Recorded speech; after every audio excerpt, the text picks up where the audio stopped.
फैसलाबाद से Mohammad Ashfaq Mughal. Punjab food authority Faisalabad में छा गई, मिलावट माफिया की शामत आ गई। जिला भर में ग्रैंड ऑपरेशन जारी, बड़े पैमाने पर मुद्रे सेहत अशिया तलफ, भारी जुर्माने, मुकदमा दर्ज।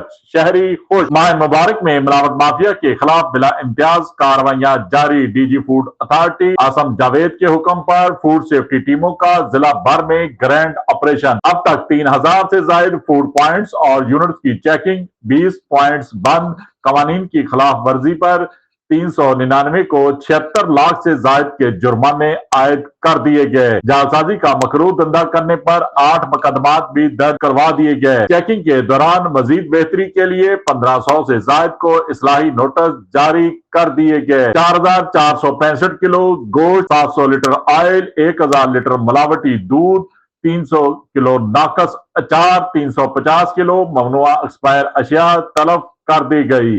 साबका दी गई हदायत पर अमल न करने पर भारी जुर्माने भी आयद कर दिए गए। रमजान मुबारक में मिलावट माफिया के खिलाफ जीरो टॉलरेंस पॉलिसी जारी है। फैसलाबाद समेत पंजाब भर में खुराक का कारोबार मुकर्रर करदा कवानीन के मुताबिक ही किया जा सकता है। शहरी अशिया की खरीद से कबल जांच पड़ताल यकीनी बनाएं।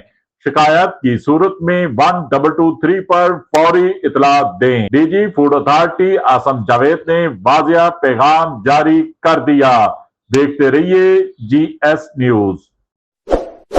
इस वीडियो को लाइक करें, हमारे चैनल को सब्सक्राइब कर बेल आइकन जरूर प्रेस करें